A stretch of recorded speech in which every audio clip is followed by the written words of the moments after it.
So this is a instructional video on the assembly of a pipeline. Here we have the components for the tabletop medium height version, or the 12-inch pipe, which is determined by the length of this piece right here. We're going to be using two tools for assembly, a 2.5 millimeter, I believe, key and a 3 millimeter. And we will start with the base plate.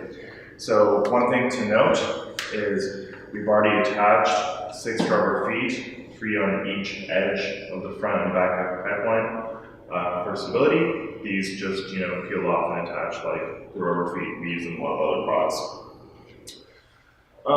So the first component to attach is the anchor, or base anchor. It's chamfered on one side, which is what goes up for the cable routing, and we use larger base screws. I don't know what measurement these are, but they use a 3 millimeter XT. Okay. So let's get this on here. It's worth noting that they only go in from the bottom because they are flathead screws or countersunk screws, and it only goes one way. So it's really easy to figure out how it attaches.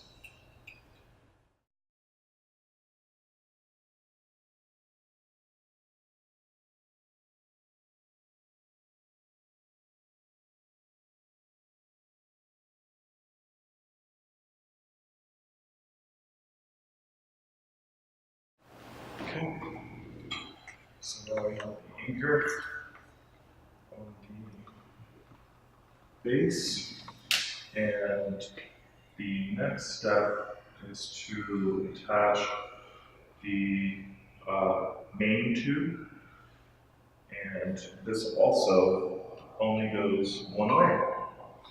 So it's pretty easy by lining up the screws to figure out which way the tube goes. And now we're done with the larger screw size, and we're using the 2.5 tool. Important reminder, these screw sizes and tools will change on the production version of pipeline. So I believe we're going to standardize on one screw size for every screw on the pipeline, and it will be it'll have compatibility with the red handle tool.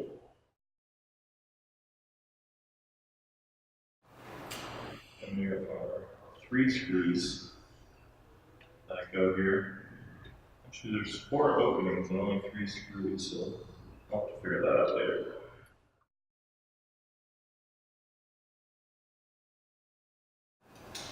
And you want to make sure you get these screws very, very tight. Otherwise, you're going to get a lot of wiggle. Nobody likes wiggle.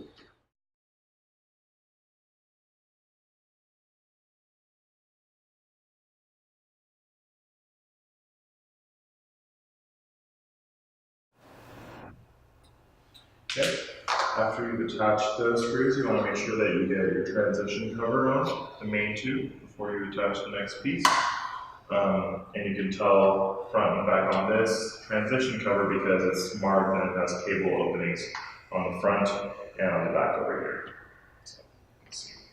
One there, and there.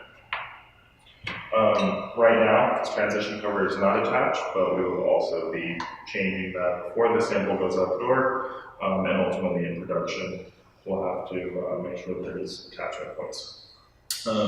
So the next component is the swivel, and this also, again, only goes in one way. There's actually a little notch here at the center, which you can line up. Makes it really easy, and then continue to make sure that your chamfer is angled downwards so that when cables are going in, it's easy for them to slide in. Once you get the swivel on there, you want to attach the same 3 screws, same as you have with the other pieces.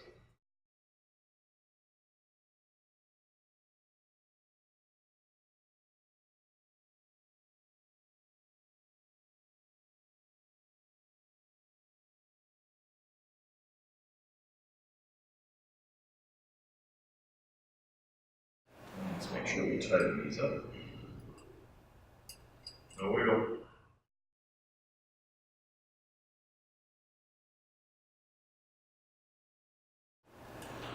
Okay, then we attach the vent tube and basically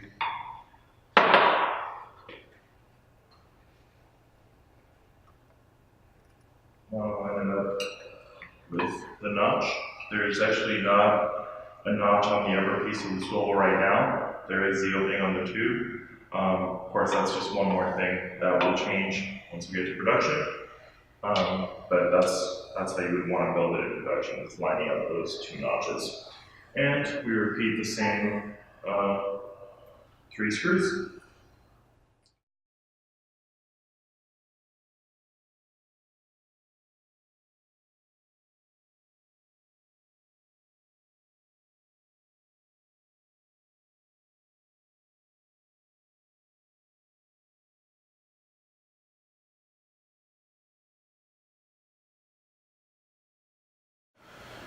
So we've now got the screws on the vent tube attached to the swivel component here. They're nice and tight, so there's no wiggle, and of course the swivel is there, and you can tell it adds a nice accent for some visually pleasing features. So if I recall correctly, you want to have, this is the transition from the vent tube to the full metal jacket, and you want to have it to where the notch that creates the stop is all the way up against the edge of that pathway right there. This piece will come assembled, so all you have to do is attach it to the vent tube. And same as with everything else, I am sure it's very hard to see on camera, but there are 3 little holes that line up, so it can only go in one way. And for this piece, you will want to hold it a little bit as you get your screws in, because if you let it sink all the way in, it's not going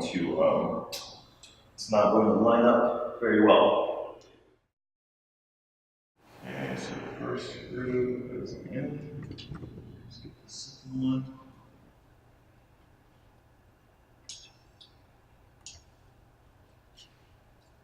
A little tricky on this part. Let me try the other side too. There we go. And the last screw on here. Center piece.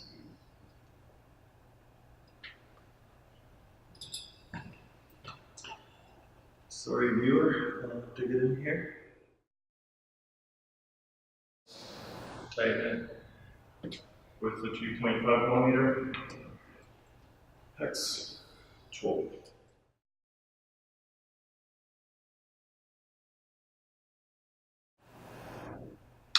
Righty tighty, lefty loosey.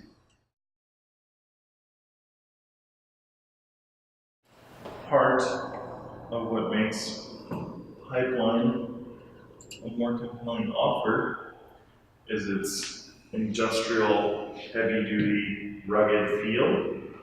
So again, a lot of that comes from just making sure all the components are very securely connected. It also helps to avoid issues with the moving parts, like the swivel and the ball joint, also referred to as the knuckle. Tighten into that screw. And then we'll be attaching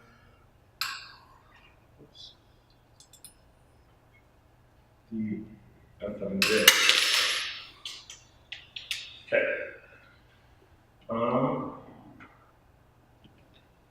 So these are the 4 connection points. They're not the standard FMJ screws. They use hex. And it looks like the same pattern as the outside screws. They are flanged so that they can hold the FMJ on there. So again, I'll try to keep a nice viewing angle, but there is some balancing involved in getting this full mount jacket attached here.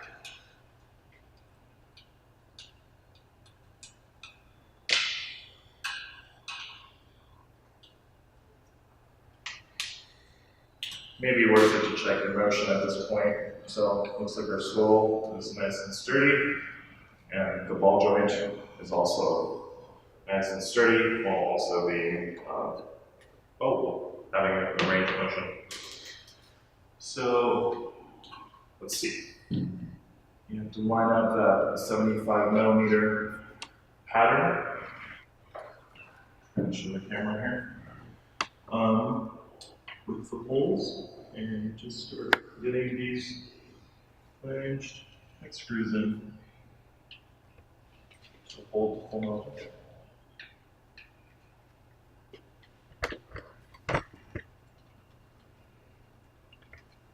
This is very similar to what you would normally do when attaching the full metal jacket to any other Armor Active or otherwise mount.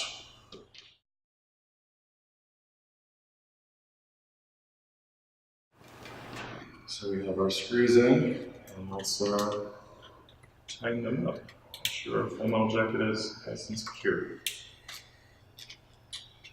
I think I use a 3 size.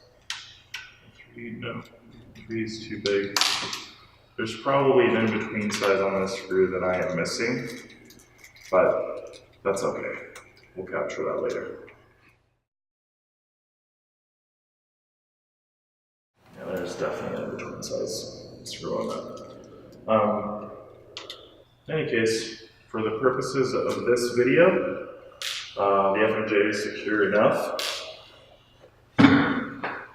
It is attached, and you have all of the motion that you would get from a pipeline.